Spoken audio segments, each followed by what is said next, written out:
Hey, here we are, cold open.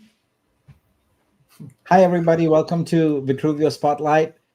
This is Nick Kalyani with Mike Purdy, and here we are on a special Tuesday instead of a Friday. Thanks, everyone, for being patient with us. It was kind of a long holiday weekend also, and we decided to just give the community a break. So here we are today. Good morning, Mike. How are you? Good morning. Good morning. I'm good. I'm good. Yeah. A lot And we had to do a going cold on. open because I forgot to put the countdown timer. So that Yeah, I was so used to it. I was I'm like, not that's in the that's the Friday thing that time gets me frame. pumped I'm not up, in, and yeah. you took that away from me. So anyway, Anyway, we have a special sort of out of band spotlight for you today, where we want to talk about the transition plan, and we have a lot of details to share with you. I want to thank Mike, and we also have a special guest coming. I want to thank him also for all the hard work that has gone into it.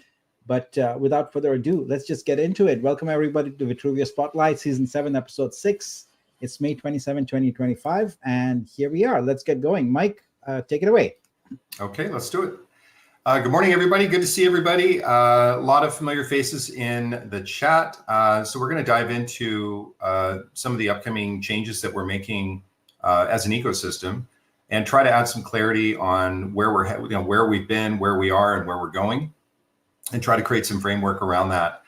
So just to get started, we talked briefly that during the inception of Vitruveo, the goal was always to have a decentralized blockchain. And I think over the course of development, obviously things do have to be fairly centralized. And it's kind of interesting, if you do research on centralization and decentralization, the whole spirit of crypto was the idea of Bitcoin was a decentralized finance asset. And for security, for stability, so that things couldn't be manipulated, that sort of thing. Whenever you start incorporating smart contracts and building on chain, there has to be some layer of centralization. And centralization is more of a spectrum where you have, completely 100% centralized to, 100% completely decentralized. And our goal was always to try to move the spectrum from a purely centralized blockchain more and add more decentralized elements. And we're at the stage right now where the blockchain is, the ETH grade is almost complete. We're almost at the stage where the development is done. Now we want to incorporate more decentralized attributes and provide more security, more stability, have centralized repositories for all the assets on chain, but still have a leadership framework. And we're going to add some clarity to that today. So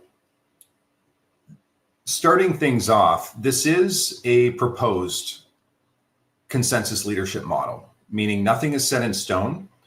We've organized the consensus leadership model, and we're going to be proposing this, and it's subject to approval. So there might be some changes throughout this particular model that we're presenting. So don't worry if you see any changes or anything like that, but everything is going to be very transparent and communicated with the entire community, and we'll kind of dive into this. So in terms of the topics, we're going to talk today about the consensus model. We're going to review the finances. We're going to review the burn rate, core team roles, some of the challenges, and then obviously getting into the tokenomics. So we'll discuss that a little bit. In terms of the overall framework of the new model, this is what we are proposing, that the consensus council, or the Vitruveo council, will be made up of 3 buckets. There will be the core team, which is myself, Nick, and Age. Age is and Nick are obviously the co-founders, and I run operations. So those 3 things are going to be a part of the core team. The second is the Vitruveo Capital Group, and they represent the top 20 holders of the ecosystem. So obviously in a traditional DAO model or governance model, you have governance tokens, and they're typically weighted depending upon bag size. We did want to separate the top holders from the rest of the community.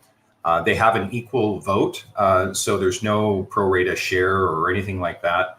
But we did want to incorporate the Vitruveo Capital Group. This was a separate group that was formed by some of the top 20 whales, where they wanted to have their own kind of internal community to talk about strategies, things that improvements, that sort of thing, and then in order to communicate with that team. And we felt that with the Vitruveo Capital Group set up, it's a great segue to involve the whales into the decision making for the Vitruveo Council. So they're definitely going to be an asset for us.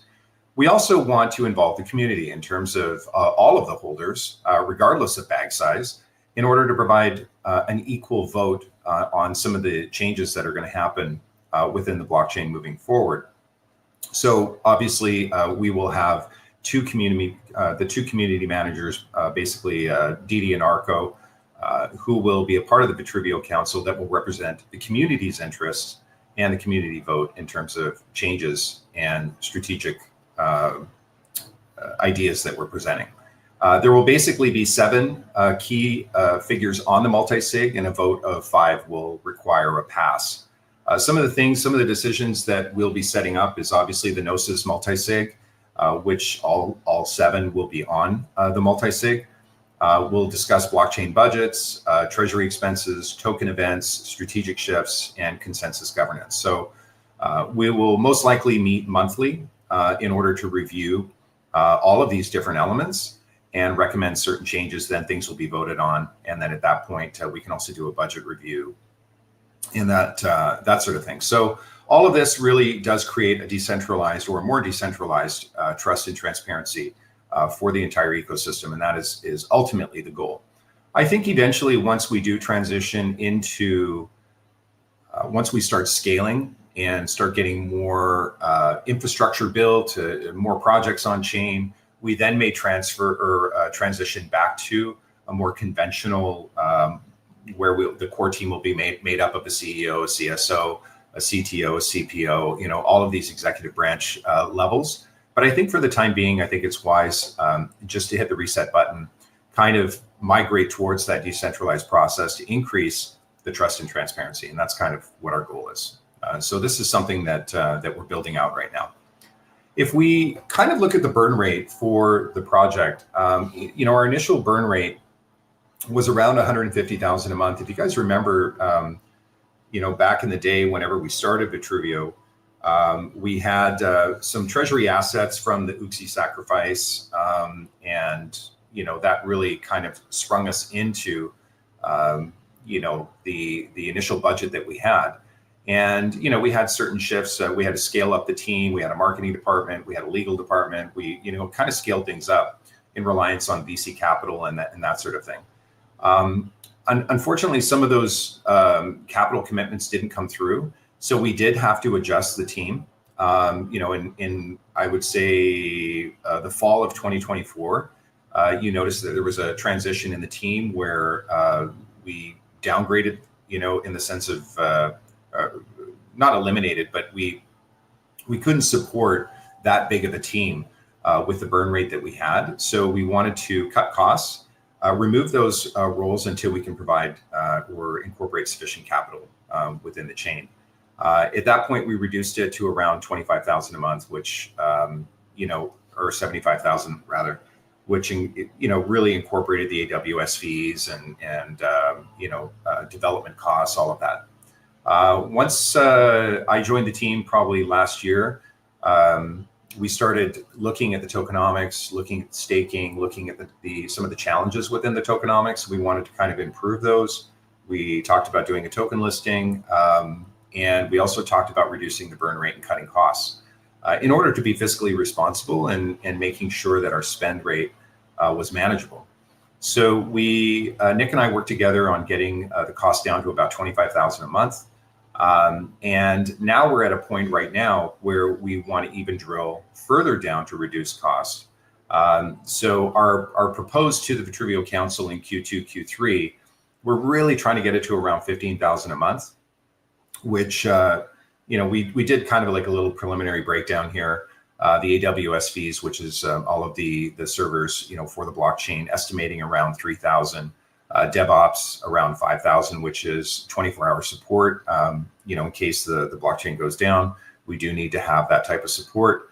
Salaries are at 3,000 right now, so very, very, very small. Miscellaneous subscriptions, that could be anything from Collabland to Zapier, all of these different little subscriptions that we need in order to operate the business. And then we have a corporate miscellaneous, such as legal filing fees and renewals and that sort of thing. That works out to be about 1,000. At this time, there are no core team salaries until we have a sufficient runway. So we want to really keep a very, very lean business and keep things really focused on scaling at this point, now that the blockchain is done. The mods and VTech are on tokens. So the VTech obviously is our validator support. They help assist all of the validators in keeping their nodes updated, and we have our own community for them. So they're all pretty much, those leadership is all pretty much on tokens. So this is kind of the proposal. We really wanted to kind of drill down, cut costs, and then focus on scaling. So that's covers the burn rate. In reviewing the tokenomics, one of the strengths of Vitruveo is our low circulating supply. Some of the challenges that we had was obviously the initial liquidity that was formed, within the protocol. We had, challenges with a bad actor in the space, and then we pretty much had to restructure everything. At this time, we obviously have a 60 mil total supply, 250 mil max supply. Obviously we're a rebasing blockchain, so eventually it will go to a max of 250 million through rebasing. But at this time, we're at about 60 million. There's about 8 million in wallets right now, 8 million Vitru, 2 million's in the bridge. We have 20 million that is staked, 6.4 mil is investing still. We have the perks pool of 8.25 mil. Treasury has about 5.22 mil. Boosters 1.9 mil. Those are the booster perks. And we have low liquidity. So these are this is our starting point. And roughly put, we're going to have roughly around 16 million in wallets, including vesting, not including perks. This isn't sustainable. So we're going to be working on a solution to dealing with that, not just staking, but additional solutions that we're going to present to the Vitruveo Council. And then at that point, we can vote on it. Nothing is going to be centralized in terms of these decisions. It really is going to be a think tank where we come together and present solutions. So the tokenomics and supply solutions are going to be reviewed by the Vitruveo Council. So some of the challenges that we have moving forward are obviously going to be the supply. If you notice, I've been harping about this for months and months and months, that the supply, we have to get the supply worked out due to the liquidity issues. So we're really going to have to drill down and get serious about the tokenomics and the math behind the protocol. The funny thing is that everybody wants green candles and everybody wants the price to skyrocket and moon. But if there's a mathematical problem with the supply, that has to be addressed. Otherwise, it's not going to happen. You have a hyperinflationary coin with very low liquidity. It's not going to work. That's why a lot of people have asked, hey, when are we going to do marketing? When are we going to do that sort of thing? It doesn't work because as the funds come in, they immediately get sold and the price just stays the same and it trades flat, and it'll trade flat for years. And I don't think people really understand that. So that's always been a battle of mine in order to communicate with the community that we have to take this seriously and we have to make certain sacrifices in order to fix some of these challenges and get things back on board. We're obviously, so that covers the tokenomics. The burn rate, we talked about that already. We really want to get that into the 13, 15,000 a month range, no more than that.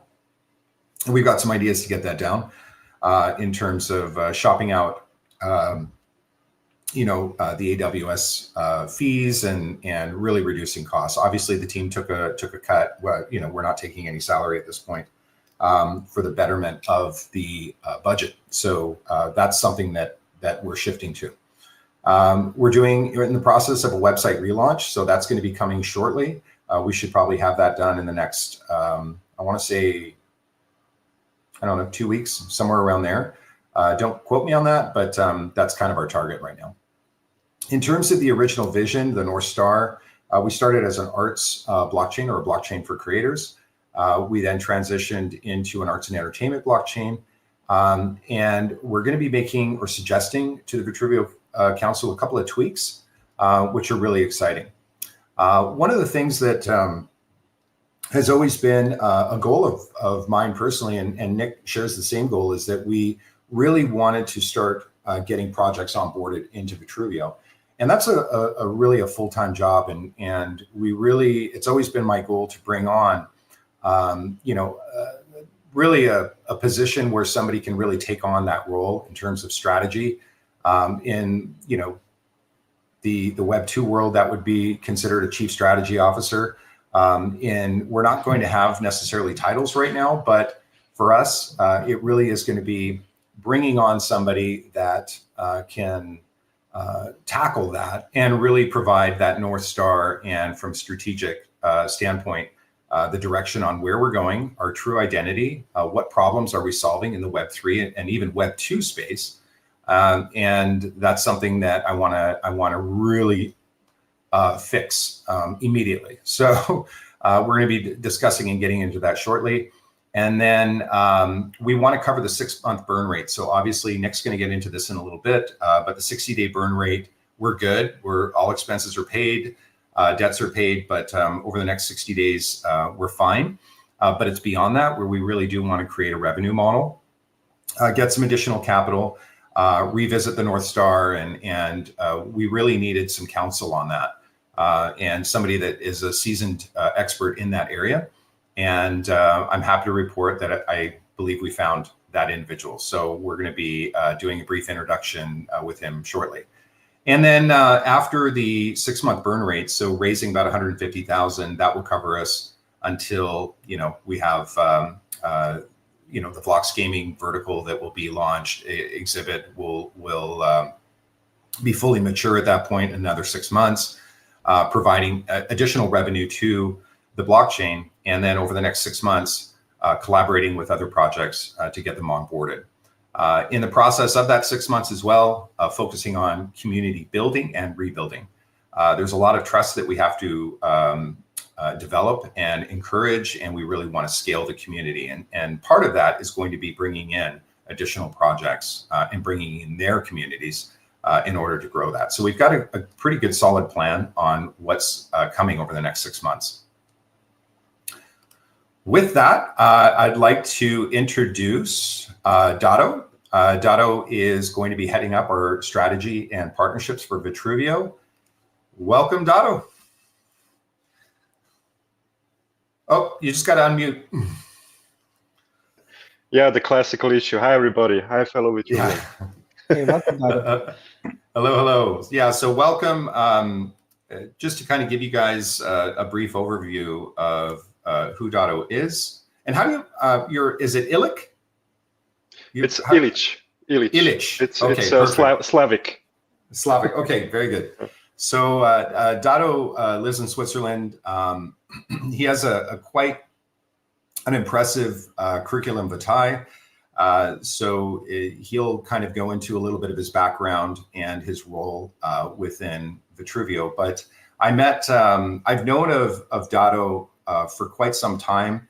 I did not know that, I didn't really know what he did for a living, in terms of what his job was. But he was he's been a part of the community since day one, and he'll get into that. But I met him through the VCG group, and we did a presentation for them on some of the changes that we were looking to make. And I had a chance to talk with him, and it was just like a perfect match. It was kind of like a gift handed to Vitruveo. So I'll turn things over to you. Before that, I just want to extend a hearty welcome to Dato also, and I want to thank you. You've been a member of this community and a very valuable member. And I'm very appreciative that we have people like you in the community, people who don't want anything but want to give, and want to give for the betterment of the project. And that's what makes our project really, really strong. It's folks like yourself. So welcome and thank you for all the hard work you've put into the planning for what we are about to present here today. So thank you for that. Thank you very much as well. I mean, thank you for everything what you have done so far for us. And I didn't feel the urge to actually pick up an additional job. And I also didn't feel the urge of doxing myself. But why am I here? I mean, as you have mentioned, I've been with Vitruveo for the last 3+ years. And it's not only an investment for me anymore. I mean, I truly believe in the potential. I truly believe in what we intend to do. And in the last couple of weeks, also through the Vitruveo Capital Group, I felt more and more that I might be able to contribute more actively. And I see some crucial steps ahead of us. And that's what I will try to drive together with you guys. So, I mean, I have a strong business background. So as Mike has mentioned, I do business development for a living. I've been 15+ years in product development, strategy execution, business development in telecommunications, financial services, marketplaces, but also blockchain startups. So I'm not a random corporate guy. I work for big corporations, but also for small startups. And as you may hear, I am based in Switzerland. Mike has uncovered that as well now. But as I said, I'm here now to drive change together with the team. And I'm about to present it to you in the next couple of slides. So what you see here is our short action plan, or the action plan for the next 60 days, 6 months, and beyond 2026. So this is now the first orientation that we will give you. Of course, all of these elements will be elaborated quite extensively. I have already worked on a couple of these topics already for the last couple of days and 7 days, yeah. But phase one is, as Mike just mentioned, we are right now working on governance and consensus leadership. I will tell you more about it in the coming slides. Crisis and pivot strategy, what does that mean? I mean, what happens if one of us is not available or has an accident or whatever, or becomes unavailable? So how can we become more effective as a team? Plus, of course, what do we do about our economic strategy? Where do we stand with tokenomics? What do we need to elaborate in order to become more effective also as a business? So it's not only about throwing around with new tokenomics. It's really how can we generate business? So do we have a strong B2B arm? What do we do with B2C? And all of that needs to be elaborated in the tokenomics. Phase two, of course, Mike has mentioned it before. We will have a new North Star. It's not going to be something completely new, but it is important so that we have a clear focus. So what does Vitruveo stand for? And my personal view is we are not that far away from it, but we have way more capabilities than just being a blockchain for arts. And you will be presented that, and I hope you will like where we are heading to. Then fundraising, investor relationships. I mean, that's a bold term, but what does that mean? We have some opportunities already by hand where we could co-create MVPs together with them. So it's not only onboarding on-chain projects and startups, it's real corporates that have real world problems that we can try and that we will actually solve for them. This will bring in fresh capital, new capital, and it's not just short-term green candles. It's really working capital that we can use to build stronger as a blockchain, as a business. And this will actually, and eventually also be for the benefit of the community. Then going further, of course, growing the ecosystem also involves how can we attract developers to join to our layer one blockchain, and how can we become scalable. What is very important to me is that we will not build everything by ourselves. Scaling means we will have great projects and they will bring a huge boost to our blockchain. That's also very important for the coming 6 months. And then beyond, of course, it's always hard to plan too far into the future in such an agile environment and market, but we will perform market intelligence and research. We will think about mergers and acquisitions and as soon as we have the funds, we might also invest in strategic partnerships, but also unorganically grow with buying startups and so on. That's like an overview on the action items. Yeah, if we could move on. Then here, as you have seen on the slide before, governance and consensus leadership, this is now a matter of the next days. So you will see on all of the slides dates. These are now for orientation purpose. So some of them we might be faster on, but some others will not be on that very date. So they are not carved in stone, but we will move on as fast as possible. So now it really matters. The next 60 to 90 days. So these dates are really for orientation purpose. You will be informed. You will be informed as soon as we have something to propose, and we will strongly collaborate with the consensus leadership.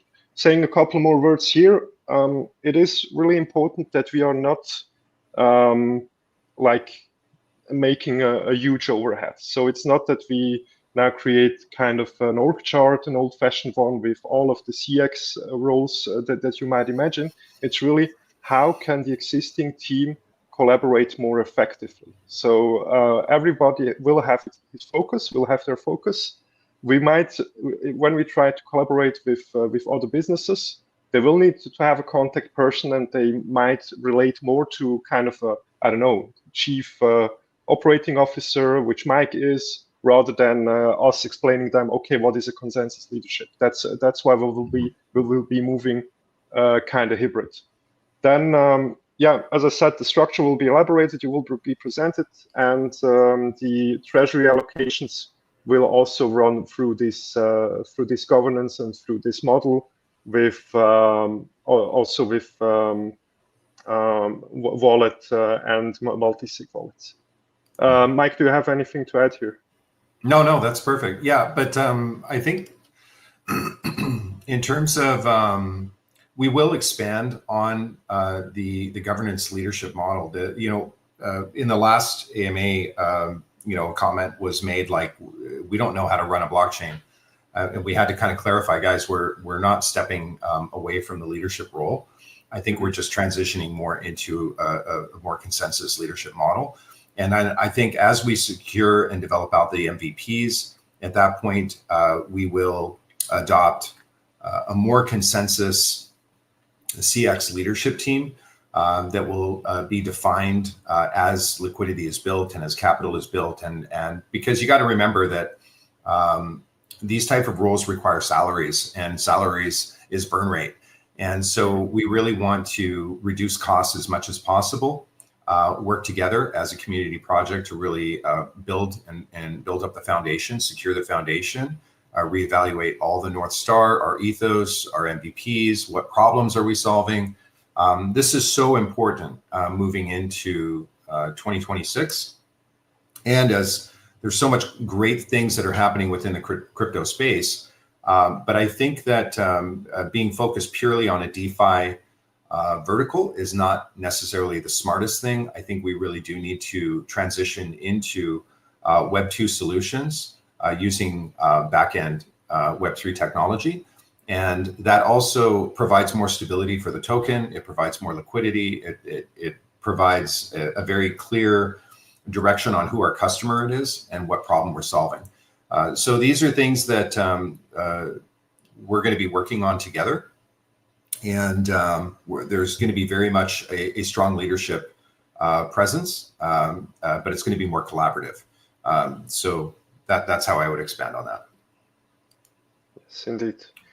Then, as mentioned before, we will also look into how our current tokenomics, but also our economic strategy per se fits with our North Star that we are redefining now. So we have the rebasing, which is also kind of our USP, and the rebasing will cause that we'll have more tokens around, and this will be dealt with. So the core focus I have here is how can we create more utility around the token?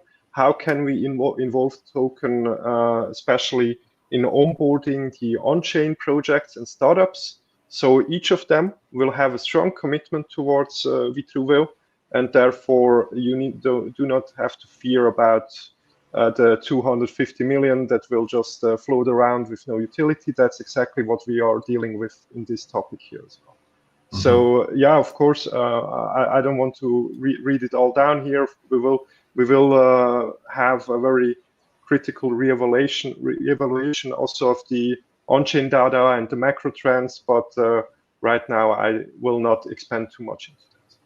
No. So as mentioned before, crisis and pivot strategy, as the title says, of course, this is also for every normal business. How do you deal with risks? That's actually what we are elaborating here. So since we are a small team, we need to function. We will work collaboratively. So it's not just because I'm talking now about crisis that I'm the crisis manager, but it's really for us to have a common understanding of who has on one side which hat on, but how can we work as a team if somebody is not around. Same happens also for very malicious stuff like hacks, and what happens if we perceive suddenly regulatory pressure. We will be more exposed into B2B, and there we will also become stronger in terms of being compliant as an entity, really being business open.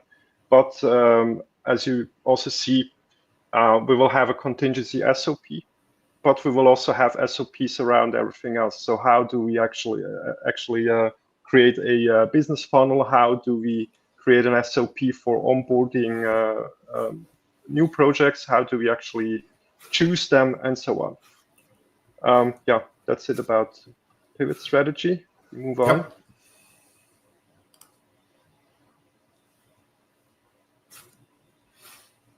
To the next slide. Mm-hmm. Do you have it? I don't see it yet. It's ready. Sorry, I still see strategic vision and direction. Here it is. Okay, there we go. Okay, can you? I'm sorry. Can you go one back, because somehow I have a. Okay, now it works. Strategic vision and direction. So as mentioned before, in the classical role of a CSO, that's going to be the bread and butter. We are not here for the short term and for a couple of green candles. It's really how will we evolve as a business? How will we evolve with our core verticals that we are building on? So you heard about it many times. What will happen in gaming? There are a lot of potentials there to be worked on. We will need also further fundraising there. So with the resources and with the capital, we will elaborate plans for 9 to 12 months and beyond. And then you will really also perceive some very fundamental stuff regarding gaming. We might also go back into different kind of creation. So we are the blockchain for creation. It's not just about gaming and filmmaking anymore, but this is also part of the long-term strategy, so to speak. And I will be driving that, of course, with everybody else. Also, you see here CTO. I mean, you know who that is eventually, but also with the whole team. Then I hear loud voices getting louder about a variety of use cases, be that DeFi or whatever else. We will elaborate that. But as I mentioned before, the goal is not that we build everything by ourselves. Where needed and where we see best-in-class solutions and best-in-class projects who want to collaborate with us, we will onboard those for whatever use case. And then fundraising, investor relations, as I said here, I already have a couple of shortlists and talks going on with potential corporates who would like to introduce an MVP together with us. But also, wherever needed, we will have, of course, the right discussions with the respective VCs. My personal goal, to be honest, is still that we do not have to rely too much. I would like to see us in a position where we do not have too heavy VC involvement, but it's part of the nature that where we need heavy investments, that we will also be better equipped towards having these kind of discussions and having this kind of contacts.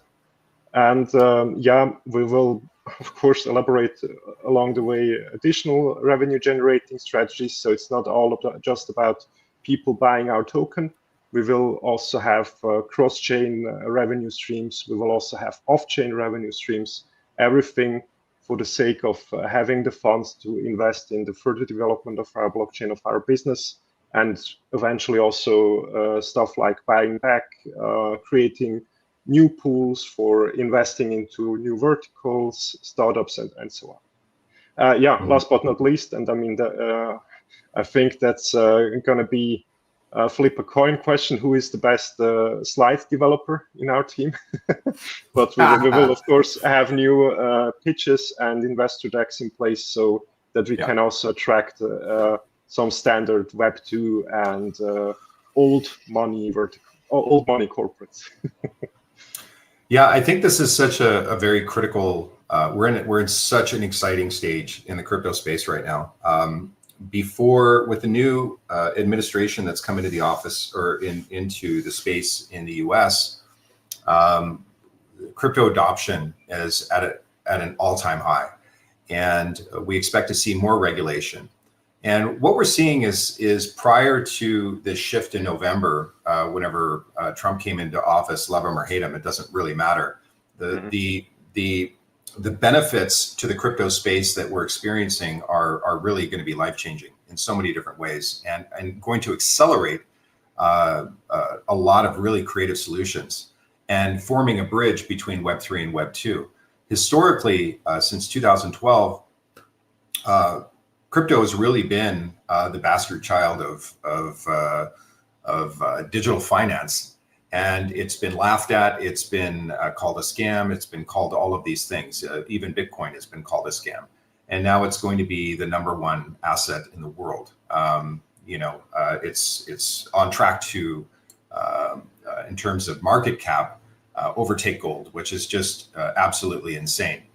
Obviously, Web2, such as banks, institutions, Web2 companies, Wall Street, they've really veered away from crypto because of the regulation.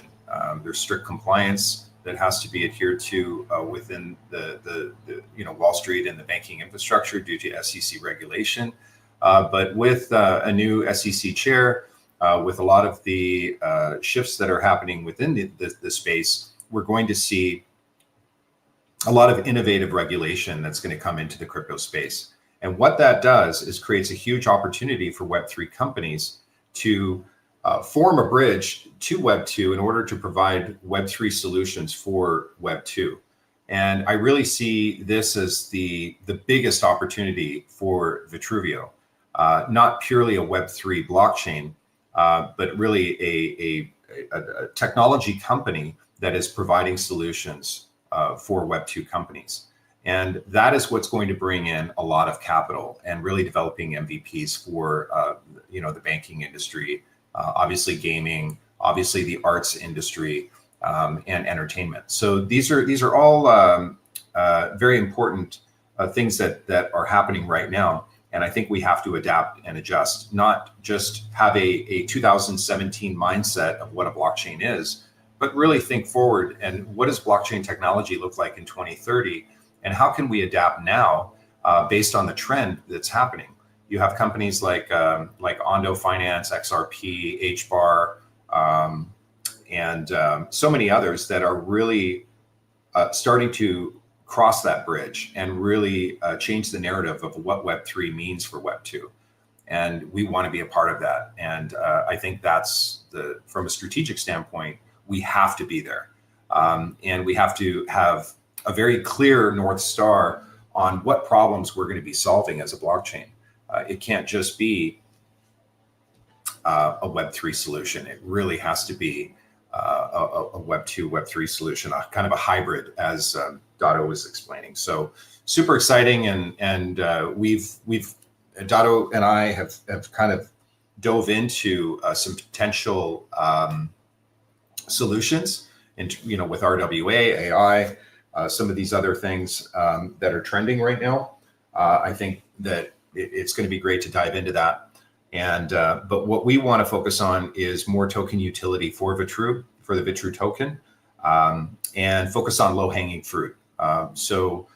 Based on Dado's contacts within, with Swiss banks and with other blockchain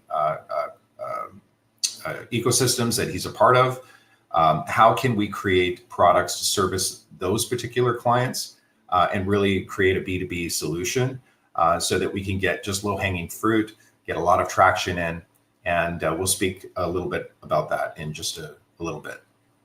So Dado, partnership development? Yes.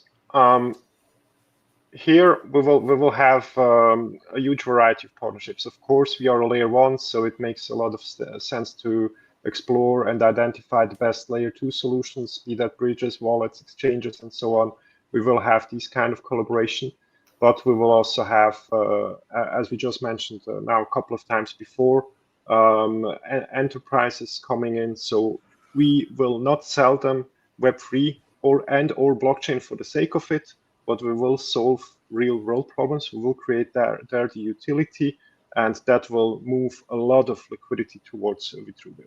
I just read a comment about why the market is not trickling down into us. So basically, we will have strong liquidity through creating utility.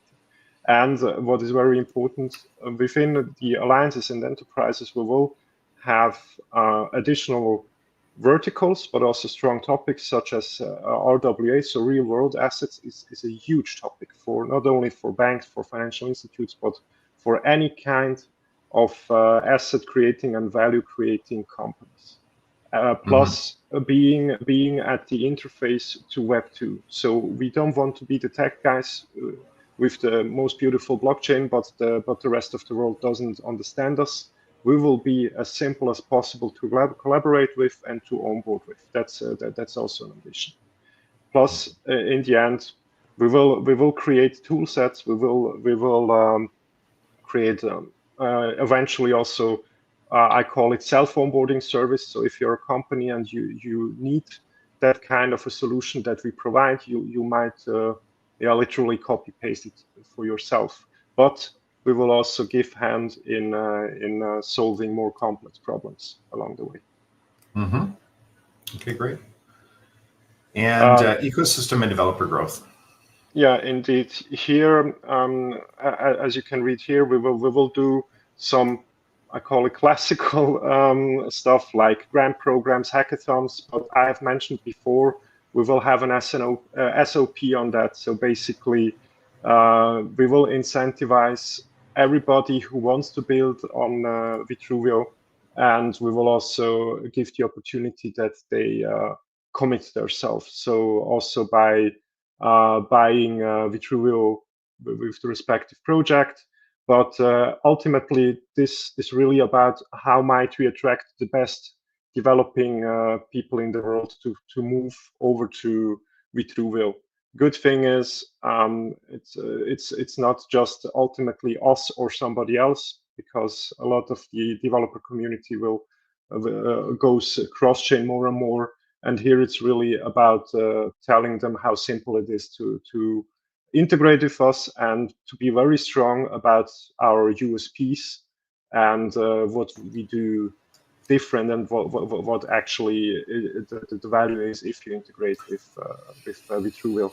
And last but not least, and you have seen that also for other verticals already, overseeing the funds and accelerator programs. Accelerating programs means we will have more and more startups attracted, and with more liquidity, with more funds, we will be able to give them a boost. So having programs with a cohort, I don't know, 12, 15 startups, and then we will push them to the market, and that will actually give us the leverage and scale of having faster growing solution ecosystem. Yeah, I think this is a really important thing that we want to move towards. Is the traditional DeFi approach is you create an investment product or some sort of project that is meant to pump and hopefully not dump. That's traditional Web3. And I think the narrative is shifting where we want to be more utility focused and offer real world solutions for Web3 and Web2. And a great example of that is, let's say, the Amazon model, where Amazon started off as a used bookstore, specializing in rare books. I mean, that's literally the humble beginnings of Amazon. And what they did was they created a model where it's not just like a Walmart where they're selling products, even though Walmart's is probably the largest retailer outside of Amazon. I don't know who is jockeying for first place, but I would think that Amazon is far surpassed them. But the value of what Amazon did was really allowed people to create their own stores and their own business within the Amazon model. That really pushed Amazon to a different level, where now people can make money within the Amazon ecosystem. And then they scaled from there, where they added additional products, they added books, they added music, they added streaming, they added AWS servers, they added so many other different types of verticals. And we really want to kind of imitate and then innovate that model, where we can really focus on real utility for developers and create certain, or at least bring on certain projects and protocols that are really utility driven. An example would be like a pump.fund. You have to understand that pump.fund is really what pushed Solana to the next level. With on-chain volume, they created a utility, a tool that allowed people to create a meme token in literally minutes. And this tool is really what drove on-chain volume to a new level. So it wasn't just one project, it was a tool. It was a project that was a utility, and it was a tool that really allowed other people to really monetize their ideas. And I really want to embrace that. And I think that's the direction that we're going. Okay, and we're getting a little high level here, but why don't we touch on market intelligence and research and that sort of thing? Yeah, of course. I mean, that's always also part of the strategic work. And to be honest, I'm not sure if this is the most crucial bit to be elaborated until July, but we will have an initial framework of how we do market intelligence. So it's not just our gut feeling that we think something might work and that we just throw it into the market. We want really to have data-driven decisions as well, and really respect the current trends. So you mentioned before AI, real-world assets is really, it's almost the noisiest buzzword in the corporate world. When they start now really thinking about utility of blockchain, it's always in everybody's mouth, right next to AI. So we will have research on that. I mean, I will start doing that myself for the beginning, and who knows, maybe in future we can have more brains around that. Also, it's also going to be a team effort in the end. And but I will be driving that. I will be monitoring the industry trends. I will try to bring in also not only research but demand. So companies that come back to us and really ask us for research, that might also be an additional revenue stream actually. And in the end, publishing thought leadership. So this is also crucial. So if you want to be top of mind, you also need to generate meaningful content. Here, it will also go hand in hand with strong collaborations. So we will have our own website and our own platforms, but we will get more scale if we can push our content across the respective platforms, not only in the blockchain world per se, but also in the business.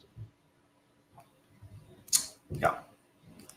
And then mergers and acquisitions, I can tackle this. This is, eventually once we get to a point where we're properly capitalized and properly funded at that point, based on the research that Dado completes, we can then focus on, potential mergers. But I think more acquisitions would probably be a better approach, where we can purchase,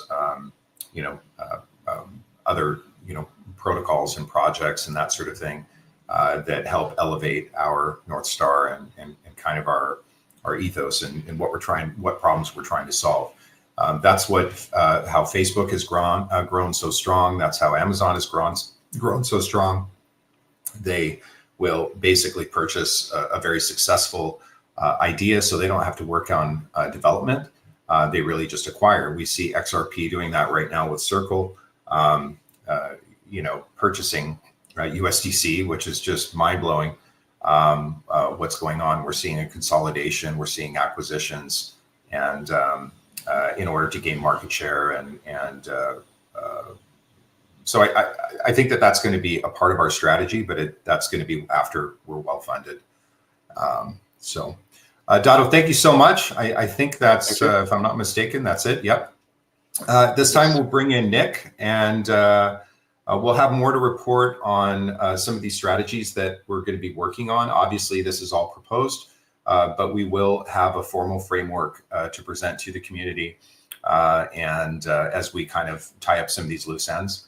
But it's a very exciting time for Vitruveo. I know it's always a bumpy ride, whenever you're making adjustments and transitions. But the goal is really to focus on MVP's true utility. And I think you're going to be a great addition to the team. So welcome, and thank you so much for all that you've done so far. We've had so many meetings, and we've covered so many like crazy big concepts, and I'm really excited to see how things are going to unfold in the coming months. Thank you so much, Dado. Thank you again. Okay, Nick, we'll turn it over to you. Did you want to present your own, Nick? Probably, yes. Yeah? Okay, let me remove this, and we'll let you All right, great. Take over.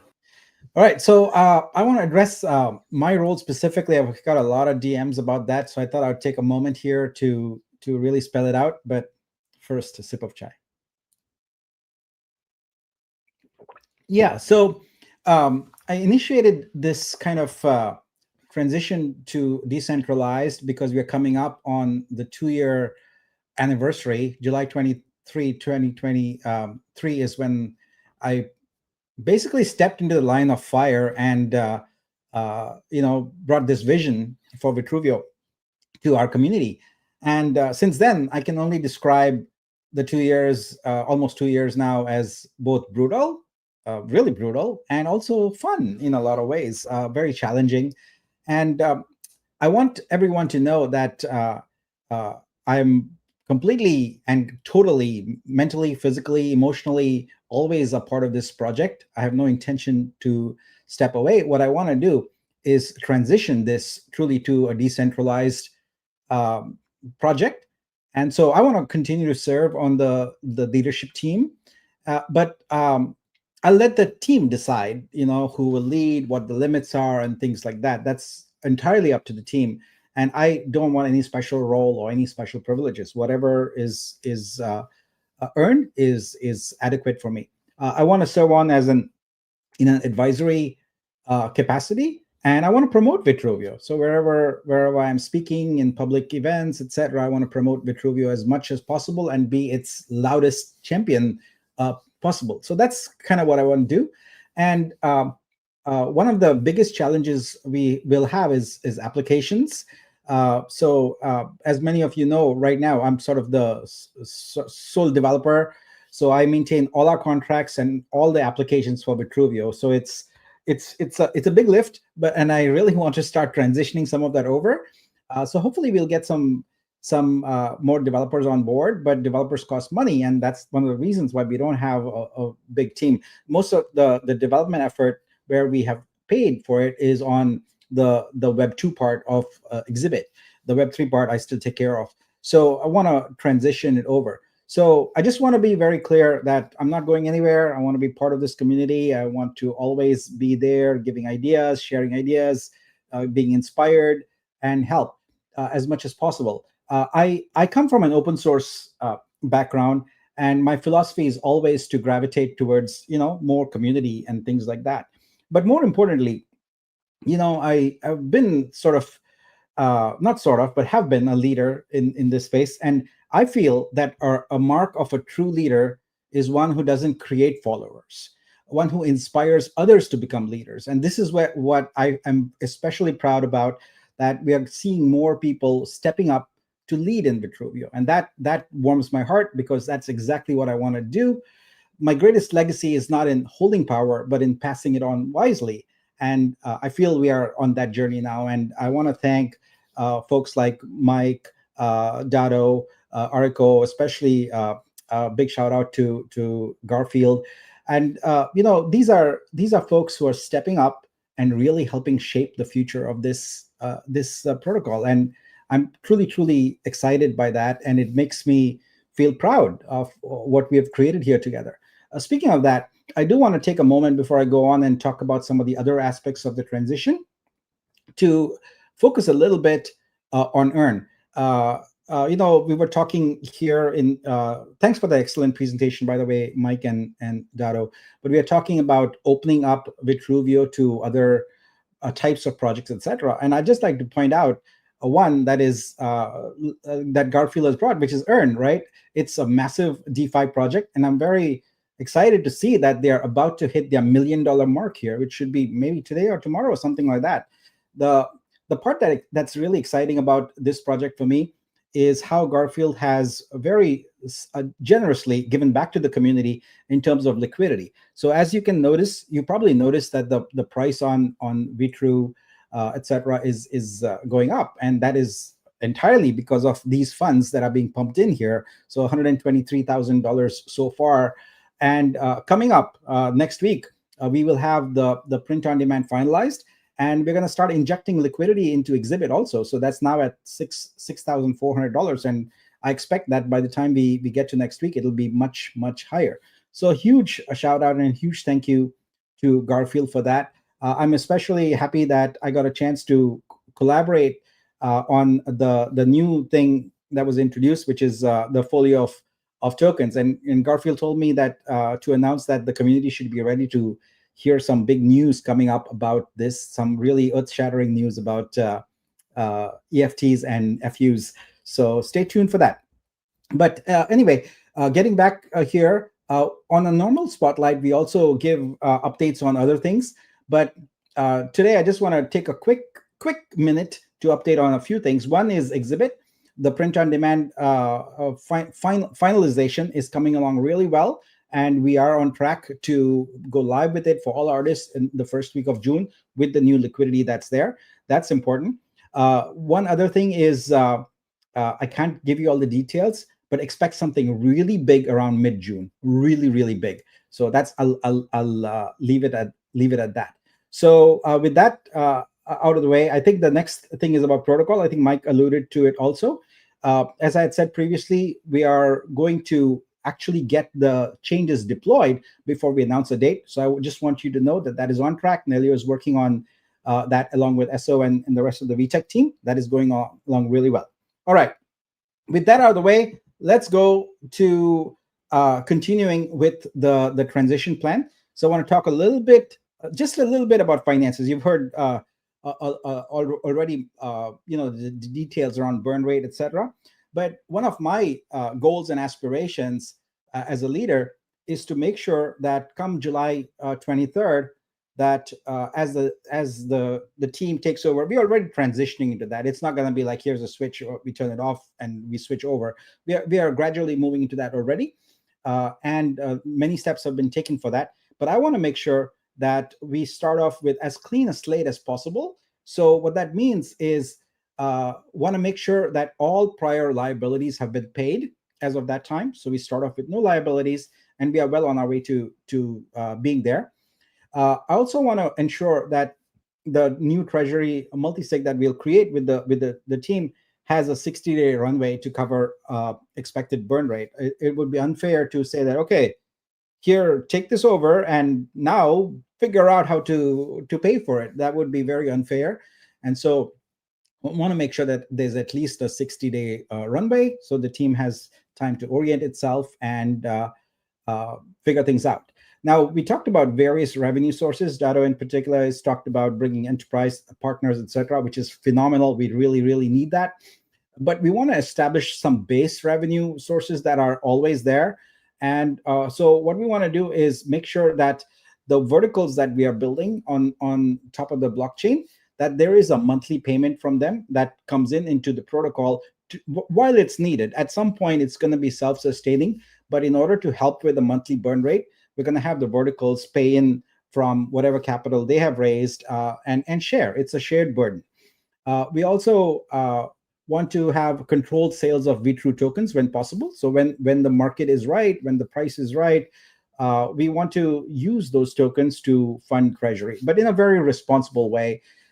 Just want to that obviously it would not be very good for us. It would be self-defeating in order to sell tokens when the market is not right. So this would be when it's positive, when the price is right, and just to cover some expenses.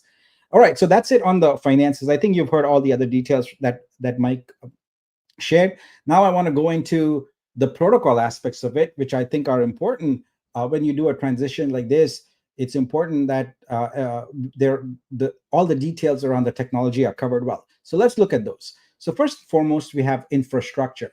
So what we want to do is we want to essentially, we already started the process right now of splitting out what's exhibit and splitting out what's protocol from our single AWS account right now. So we're going to have separate AWS account entirely dedicated to the protocol, and all it's going to have is the protocol related stuff.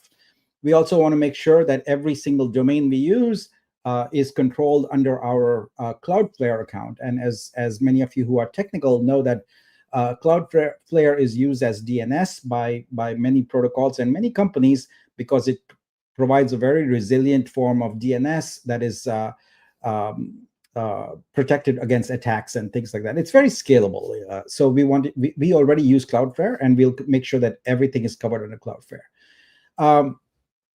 Mike alluded to a burn rate of around 2.5 to 3K a month for infrastructure and AWS. So I want to talk a little bit about what that covers. So we have RPC clusters. So these are when your wallet gets a balance, or when you write an application that interacts with the blockchain, you're hitting our RPC cluster.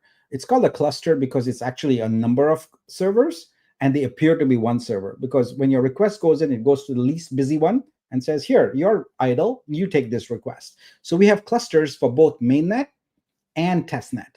And so those need to be paid for.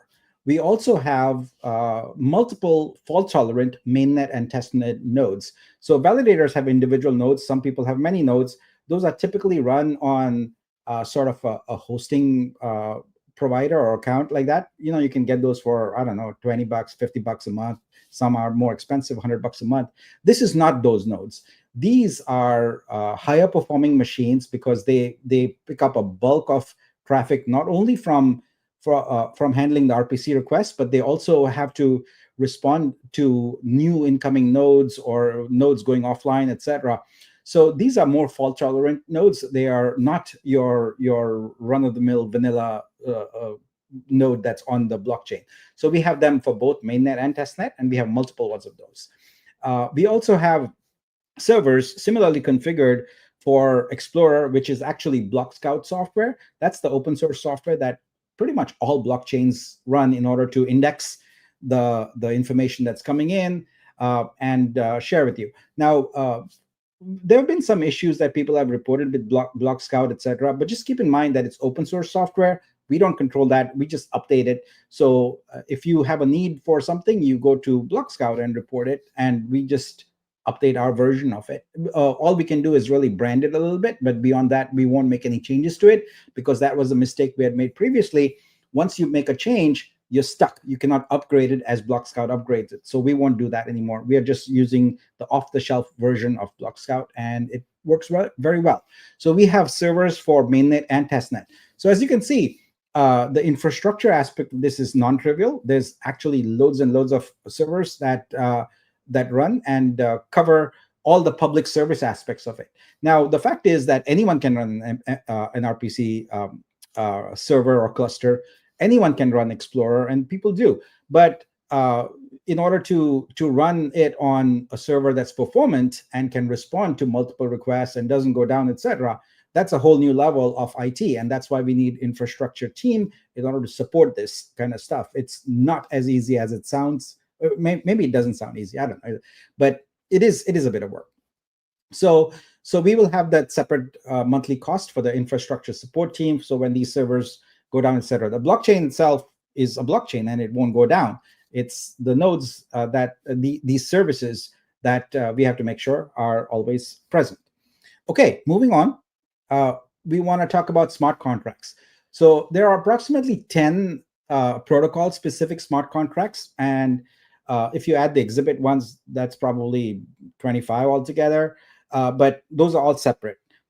So let's focus on the 10 protocol-specific smart contracts. So what do we have here? Like we have staking, we have the vesting, we have VUSD, we have wrap, Vitru, we have Vitru tokens on other chains, etc. So there's bridge contracts. So there's a fair number of contracts, and for each of one of these, we're going to take one of two actions.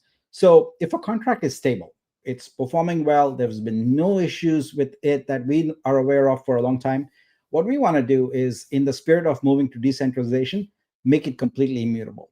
What that means is removing all accounts that have any administrative and upgrade role on that contract, and actually even removing the upgrade functionality. So at that point, that contract is as blockchain contracts were intended to be, fully immutable, completely unchangeable, and you can fully, it becomes trustless. You just trust the code.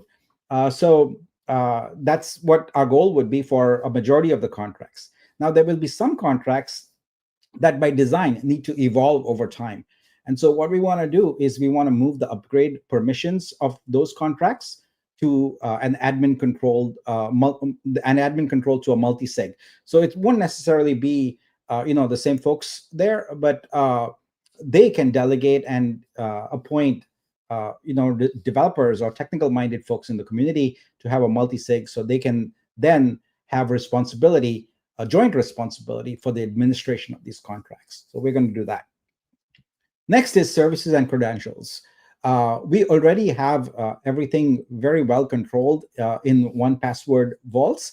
So we don't have like people, copy pasting passwords in Notepad or whatever.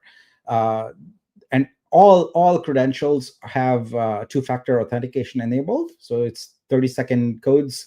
No SMS or anything like that. It's always using authenticator, OTP. And we also want to make sure that all the services that are Web 2 are billed to an organization-controlled credit card. So we'll have a credit card specifically that's corporate, and we'll bill all the services to that. And that'll ensure that there's no personal credit cards involved in the process. Next is domains and applications. So one of the things that is very important to any protocol is to ensure that its domains, meaning Vitruveo.xyz, Vitru.xyz, Vitruveo chain.xyz, etc., are all owned by the protocol. And we are well on our way to doing that. I think we have one left to take care of, and then it'll be owned by the protocol under the control of the consensus leadership. We also want to make sure that all of our applications are consolidated under one Vercel account. So we use Vercel for our applications. And so we have Scope, Swap, Bridge, Faucet, VUSD. So I maintain all of those applications, and they are currently already under one Vercel account. We want to make sure that those credentials are also delegated and available via 1Password to the dev team as it grows.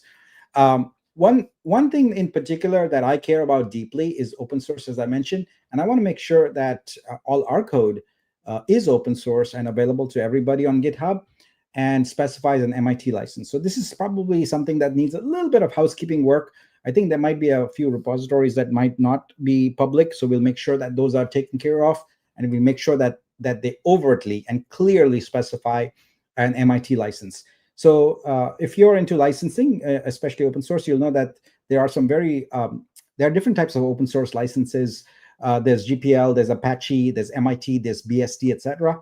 So all of these are different flavors of basically the same thing about the rights you give to people.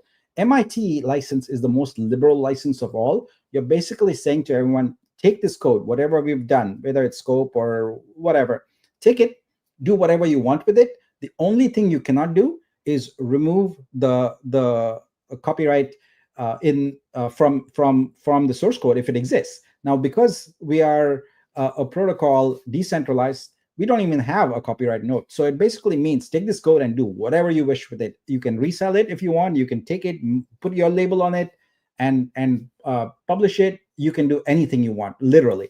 So that's the liberal type of open source license we want to give to everybody. So other people can build on these tools, these things, and use them for their own benefit. Now let's talk a little bit about the verticals. So as you know, one of the focuses of this whole presentation has been about the protocol, right? But we've got exhibit, we've got blocks, we've talked about the details on that in various other spotlights, and have kept you apprised of the developments on that. So what we want to do is state very clearly here that what we are doing is partitioning our project into separate units in order to make sure that they are independent and functioning that way. So let's talk about that. So the four projects are Vitruveo, Exhibit, Blocks, and FlexFund. They'll all be separate and independently funded, operated, and managed by independent teams. So each one has to figure out what it needs to do in order to succeed as its own standalone entity. We basically want different teams focused on each of those, because that way we ensure the greatest success for all of them. We do want to have certain obligations from the three projects. One is that they will pay a monthly service fee to support protocol operations until at least December 2025. So as I mentioned earlier, we wanted to have some of the burn rate for the protocol covered, and it makes sense to have the verticals cover that. We also want to say that if any project came from Vitruveo, there is an obligation to have a minimum of 2% share of all revenue from all sources, no matter if it's current, future, go to Vibe in perpetuity. So that is something that all projects these projects that we've built will have to honor forever. And it might be more than 2% also. That's up to the project. No other obligations exist. So that way, these projects can thrive unto themselves, make up their own tokenomics, make up whatever plans they need to in order to raise capital and grow. But as they grow, we succeed. The success comes our way because it comes in via Vibe. Now, Dado has brought to the table a fourth vertical, and I'm excited about that. It will focus on B2B enterprise solutions, including RWA, which, for those of you who don't know, stands for real world assets, which is a hot topic. So really excited about this fourth vertical. But what we want to emphasize here is that there's a clear separation of concerns. There's no intermingling of funds. There might be overlap of people, but they would work in their own capacity on two different projects if that were the case. There's going to be no overlap of infrastructure. So all the technology is going to be completely separate. And for all practical purposes, we are going to see these projects thrive and thrive by themselves and succeed by themselves. So even the updates will be separate. So you won't see them all conflated into one. We'll have separate sessions in order to focus on that particular project. All right, I think that covers it. So Mike, Dado, if you want to hop back on, we can answer any questions. I guess I didn't put the URL on here, but it is going to be available. Let me go back to the homepage here, and yeah, there it is. So let me go ahead and get that. Double check the file name, Nick. That it's S7E6. I just wanted to double check that. All right, I'll get that going while we answer any questions, and I'll also make sure it's got the right permissions. Yeah. Yeah. Awesome. Well, thank you, Nick. Yeah, guys, let's open it up, and if you guys have any questions, I'm going to start. I've had a chance to star some questions, but I do want to kind of echo what Nick was saying in the sense of some of you might have some Blocks updates, and some of you may want exhibit updates. We will be doing separate AMAs for those, or potential announcements, minor updates, that sort of thing.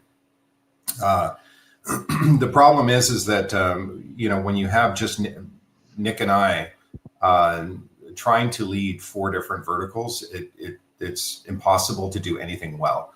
And I think that the idea was always to get the protocol completely or more centralized, have it run itself, have the certain the burn rate covered by operating income, and then at that point appoint department leads for the different verticals like exhibit blocks and potentially Flix Fund and the 4th vertical that we're looking at. That will allow us really to drill down and focus on scaling and really being successful within those verticals. Otherwise, we're just spread too thin. And so this is all really exciting developments that I'm excited to get into. In terms of just for those of you that do have questions on blocks, we will be opening up the blocks Discord server very soon. We've got pretty much everything worked out. I just have to have a meeting with Funkmaster regarding that, and we'll just make sure everything is ready for everyone. And then we've got some really exciting things to share. In terms of development for blocks, the first version or the first draft of the gaming design document is complete. I received that yesterday from the developer.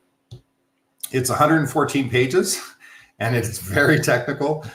So I have to go through it and double check everything, and at that point, then we can transition into the final white paper. But the game design document is really the back end of how the game works in terms of all the gameplay is. It covers everything. So we'll have some exciting updates on that very shortly. I'm sure I'm going to get some questions about tokenomics, the pre-sale, all of that. We'll get into that within the block server. So just look for that invite, and we'll make that known. So let's kind of tackle some of the questions. Aris had quite a few questions, so thank you always for your contributions. Dadler, aka Dado, do you have any expectations, plan or business plan for the blockchain in onboarding projects that we can review? The answer is no, not yet.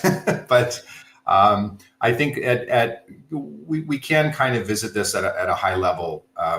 We did talk about the RWA. Obviously, what is some of the potential, speaking to the 4th vertical that we're talking about in terms of real enterprise solutions for Web 2, what are some of your ideas and that we're exploring? Maybe you can speak to that. Yeah, I can give it maybe a working title of Vitruveo Integration Hub. So we will be twofold there. So it will be let's call it a one-stop shop where you can serve yourself as soon as we start having modular scalable solutions, but we will mostly rely on collaboration, co-creation in the very beginning. So for when it comes to off-chain, so Web 2 and standard corporate demand, so solving real-world problems for them, that's going to be always also kind of an exploration work for us. But as soon as we identify potential for some modules to be scalable and reusable, we'll put it into the store. And this might be kind of that integration hub, which will be usable for other developments so that they can serve themselves. There will be actually a cost model behind it for the usage, and this will be also kind of a scalable revenue model for us. Mm-hmm. Perfect.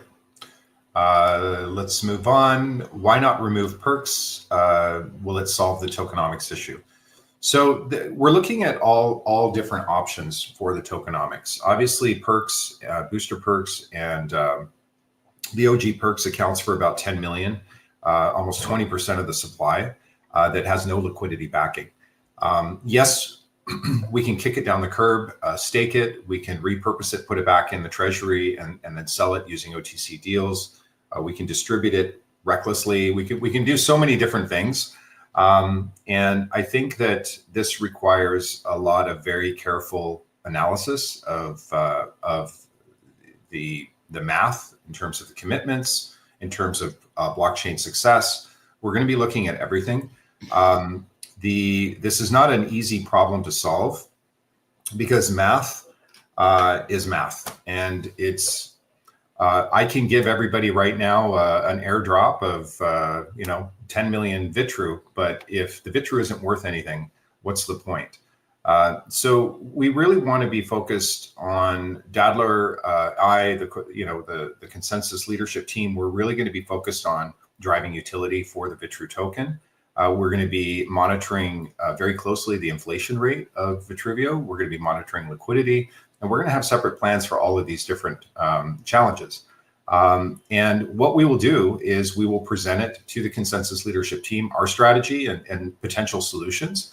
And then we will decide as a group, as a community, in partnership with BCG, in partnership with the holders of Vitruveo token, and in partnership of the consensus leadership team, we will work together and place a vote on what's best for the blockchain. That is how I can answer that. Dado and I actually literally just had a meeting about the perks last night, and we're exploring solutions right now to present to the community. And at that point, we'll then do a community vote. We'll give you what our opinion is and what we feel is best for the blockchain. But at the end of the day, it's up to the community to vote and solve those issues together. So great question. And yes, we're on top of it. So Vitruveo blockchain will be managed separately from Exhibit and Blocks. This will have different wallets, accounts managed, tracking expenses and revenues. Yes. So just think of Exhibit and Blocks as verticals of Vitruveo that will have a separate treasury, separate leads, and separate budgets, all of that. The problem is that whenever seed capital would come in to Vitruveo, because we were trying to build these verticals, there was so much overlap and so much confusion. It was very difficult to run a healthy budget and scale each of those independent. So having a separate treasury for those, having CEOs or leads of those projects, and giving them the sole responsibility of developing the project and scaling the project is the right thing to do, and really keep the blockchain completely autonomous to those projects. However, there will be a financial and fiduciary, not fiduciary, but more of a financial tie where those verticals, our core verticals, will be contributing to the burn rate of Vitruveo for a certain amount of time. And then the burn rate, the burn rate will be a certain amount of time. And then of course, Vibe will be in perpetuity. So hopefully that answers your question on that. Where do you see Vitru in 5 years at this rate of development? Great question. It's difficult to estimate, but this is what I'm confident in. I believe that by focusing on true utility, on the B2B solutions, on the direction in terms of strengthening the foundation we have for the protocol, where Nick is able to focus purely on Exhibit, I'm able to focus purely on the gaming. Dado can focus purely on the North Star, as well as building out the B2B solutions for Vitruveo. I am more confident than ever that that's the right strategy. And our focus is not trying to sell a token that is going to appreciate. Our goal really is to provide utility and focus on MVPs that drive revenue into the blockchain so that the token has inherent utility. That is the goal. And in doing that, the community grows, the token grows, everybody wins. So I'm more bullish than ever on Vitruveo's future. I think we just have to do some housekeeping, do some cleaning, and throw some paint on it and get everything cleaned up, and then it's all good. How many verticals do we have? We have 3 official, which of course is the protocol, blocks, Exhibit, and those are the 3. And then we have Flix Fund that is pending. We just need to get some the MVPs done on blocks and Exhibit, which Nick and I are working on independently. And then at that point, Nick and I just discussed FlixFund this morning, that we'll have a game plan for that and appoint a lead for that. But we still believe in that particular model is kind of an investment pool for the entertainment industry. It is a massive need. There's a lot of really incredible things going on in the entertainment industry where studios are bleeding. They have way too much overhead. They're not nimble. They're not able to correct easily. And I think that working with Dado, that is one of the things that we do have connections with the entertainment industry, specifically in Hollywood. And it's quite possible that we might be able to incorporate FlixFund within to solve some of the Web 2 problems and actually partner with studios, not try to compete or replace them, but really provide a B2B solution for the studios. And that's going to be a little bit of the development that needs to take place. But Dado and I haven't had a chance to talk about that, but we're excited about having that conversation because I think it's definitely an opportunity. Mike, on the burn rate slide, what's the difference between salaries and team salaries? Yeah, so let me clarify it because that's a great question. In terms of salaries, the core team has not been on salary, or we're not on salary. We have had salaries in the past, but we're moving forward. We don't have any salaries. We're really just donating time. We don't even have token allocations in the sense of being paid tokens every month. We're really just believe in the vision, and we're going to really focus on, Nick's going to focus on Exhibit, getting that profitable, and I'm going to focus on Blocks and getting that profitable, and our revenue prayerfully will come through that. In terms of team salary, there's only one person that's paid by the blockchain, and that is Arco, and he really takes care of the blockchain research. He does so much on the back end, and we really needed to compensate him for that time because the amount of research that he was doing, he was spending 10, 12 hours a day on a lot of the tasks that we were giving him. And so we felt that a nice modest salary was justified. Nobody's getting rich, right now from these salaries, trust me. Especially now, but hopefully that clarifies that. So be nice to Arco. He's been amazing, as well as all the mods. Thank you. A special shout out to all of the mods. And we also didn't really talk about. There's a lot of unsung heroes within the blockchain, echoing what Nick was saying about all the people that have risen up and really taken on responsibilities. Le Sorcier, CMB, Didi, Arco, Biz. Funkmaster has really been an incredible asset for building out the Blocks Discord. So thank you, Funk. And we're really excited about scaling Phantom. I don't want to name everybody, but I don't want to leave anybody out at the same time. So please forgive me if I didn't mention your name. And then there's obviously the community that we have our #1 fans and our cheerleaders that have really done a lot of support. Obviously Mystique. And those of you that have, who you are. So thank you for all that you've done. Let me just see if there's anything else. There's a question from AA, which we did not star. Let's see. I have a prior commitment, so I'm going to hop off here. I think you and Dado can handle all the questions. So thanks, everyone. Yep. Thanks, Nick. And see you around. Bye-bye. Okay, we'll see you. Goodbye. Let's see. It's AA.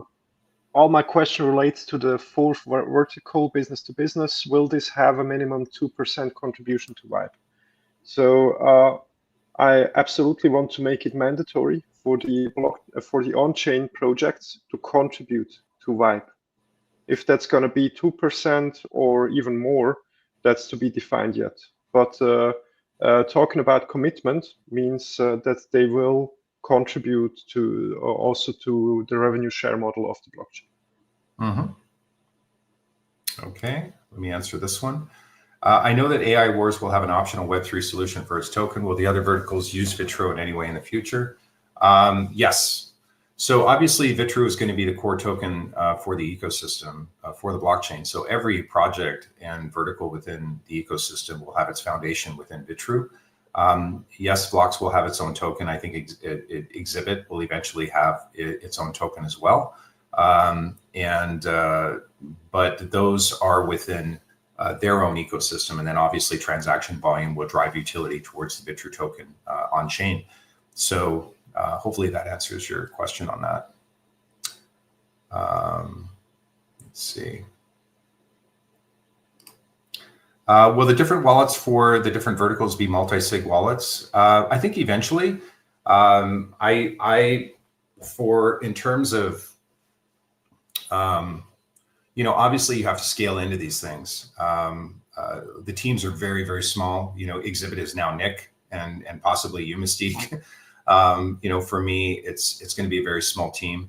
A lot, even billion-dollar gaming companies on the Web3 side or the mobile gaming side, a lot of them are just 20 employees. It's really bonkers, and they're doing $1 billion in business a year. And a lot of them will just create one title, maybe two, and then they just disappear because they're just swimming in cash, and they're just like, okay, I'm good. There's no need to develop another game. like we hit a home run. So I think in the beginning we'll have to be pretty nimble and build that. But I think multi-sig is the Vlox is going to be a little more Web 2, a traditional corporate structure. We will have a CFO, we'll have the books and that, but we're not going to be a DeFi meme token or Web3 protocol. That's really not the vision of Vlox. It really is going to be a more traditional Web 2 company with a Web3 architecture and backend. So it will function more like a Web 2 company. We'll have a leadership board, we'll have an advisory board, and we'll have traditional CX roles.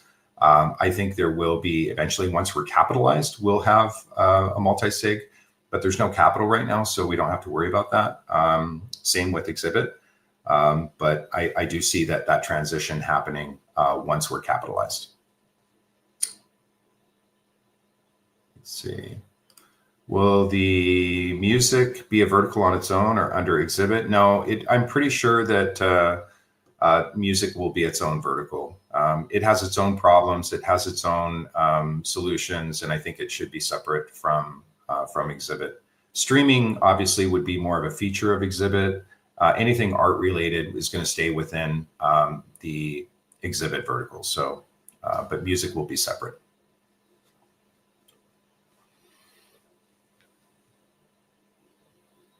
Okay, I'm just going through the rest here. In terms of, will there be an update to Vibe and Verse earnings projections? Yeah, I think that's something that once we fix some of these core foundational kind of North Star issues and really focus on this change, I think that we will be able to provide some sort of insight on Vibe projections. But again, projections are just projections. They don't mean anything. It's really if-come. People love to see projections because it's exciting and they love calculators and that sort of thing. But Dado and I will work on really looking at the income that we can generate, but it's scalable. So it's very difficult to know. It's kind of like, where's Bitcoin going to be in 10 years? Like we really don't know. There's just no way of knowing that. And there's a lot of variables. However, we will be looking at doing projections. One of the things that Dado and I talked about doing is, until we can afford a CFO for Vitruveo, we're going to be building out a 6-month budget plan after the 60 days. So we have the 60-day burn rate covered. Really on the 90th day or the third month through the end of the year, we're going to be developing a budget and really working on kind of addressing those issues in terms of the income. For the Vitruveo plan, yeah, I talked with Nick about that 2 days ago. So Nick has got some ideas on how to transition Vitro, in terms of staking, in terms of utility. That's also going to be something Dado and I are going to be working on in partnership with Nick on the plan for Vitro in terms of DEX token. There's a couple of ideas on the table. We're also working, we're going to work with Didi on that as well in terms of the Vitruveo exchange. So there's a couple of ideas that are floating around right now. We just got to deal with some of these core foundational issues. And I know we keep saying that, but it really is important to fix some of these base issues. Okay. Yeah. In terms of LP pools, yep, that's going to be another thing, Jason, that Dado and I and the team are going to be looking at for liquidity providers to add liquidity to Vitro and Vitro. That's going to be part of that component. We're actually, Dado and I just talked about this last night, is we're putting together all the different to-do lists on all the various things that we have to do. And we're just prioritizing them right now. So it's definitely coming. I don't have an update on V3 DEX at this time. However, Sunny, there is a wireframe that is complete for a potential replacement for Scope. This isn't formalized.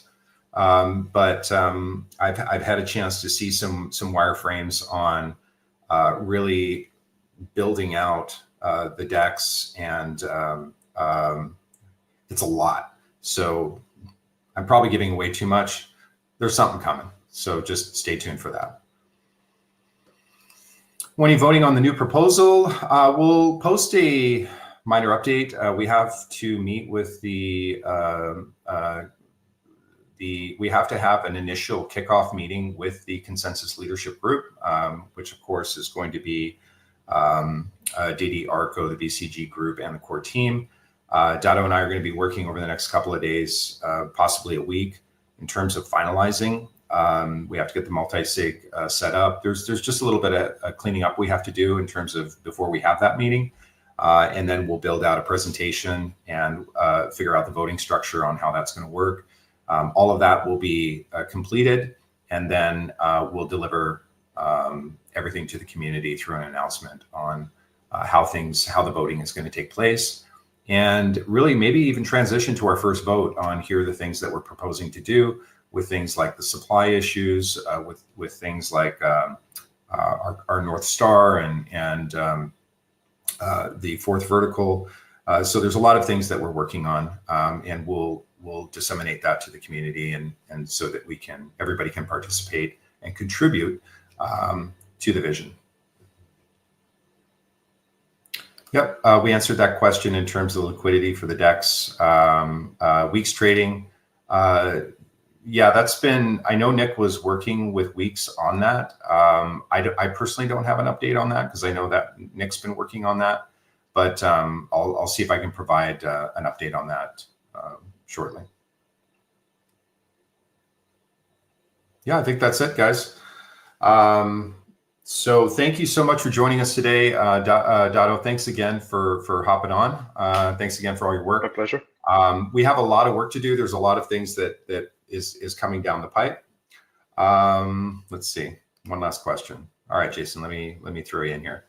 Will art streaming work on POD? When do you think it'll be available for licensing? Yeah, so streaming, POD is going to take some time, in my opinion. This is really a question for Nick because Nick's tackling that.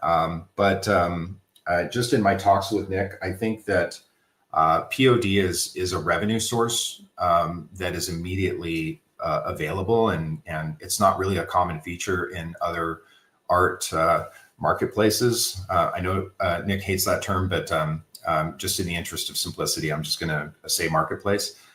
There is no POD features out there, so it will generate some revenue. And I think after that, the streaming is really a B2B solution.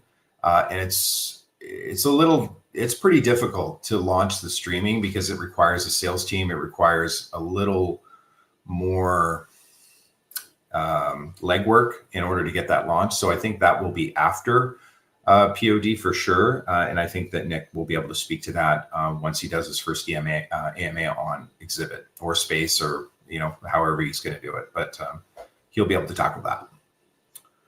Do you have any plans to clean up the open incentives? Yep. Nick, all of these things, all of the open incentives are going to be closed out, such as, sneakers and anything else. I know Biz is working on that. And Nick is actively working on it as we speak. So everything will be closed out before the final migration. Yeah. Please think of True Level before streaming. Oh, absolutely. True Level will definitely be before streaming. I can 100% attest to that. True Level is probably 95% done. I think Nick is just going to close out POD, get the MVP done, and then at that point, True Level is going to be an integral solution. So it's 95% done. It's just a matter of fine-tuning it and then hitting the go button, and then it goes live. So Nick will have an update on that. But yes, thank you for bringing that up.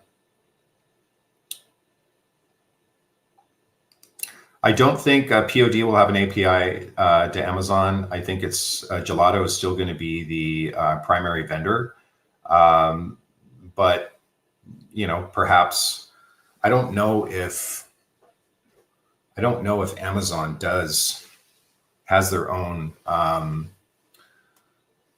lab, their color lab where they do prints in large format and books and merchandise and that sort of thing. However, that might be something interesting to do with stores, where people can basically send all the products to Amazon for fulfillment and then do an API through Exhibit, and you can sell your Amazon store through your Exhibit store. I guess there could be something done there, but Nick will be able to take a look at that. No more questions, Jason. All right, good. All right, guys. Well, thank you so much. Thanks for joining us. I know that this was really high level stuff, but it is super, super important that we let you know kind of how everything is panning out, how we're cleaning everything up, how we're dividing things up. We're dividing and conquering. We've got the addition of a strategy expert who's really going to be facilitating a lot of the high level strategy solutions that we need to, get some traction for Vitruveo. And we really appreciate you guys being patient. We'll have some more updates. Look out for the update for the Vlox server. You'll get the invite shortly. And then I can kind of speak to some of the things on the gaming design document and that sort of thing. They're now working on the branding assets in terms of logo design and sample trailer and artwork and that sort of thing. So it's progressing very quickly. So I'm excited to deliver some updates there. But thanks again for joining us, guys. Have a great week, and we'll see you in the Discord. Take care. Thank you, everybody. Goodbye.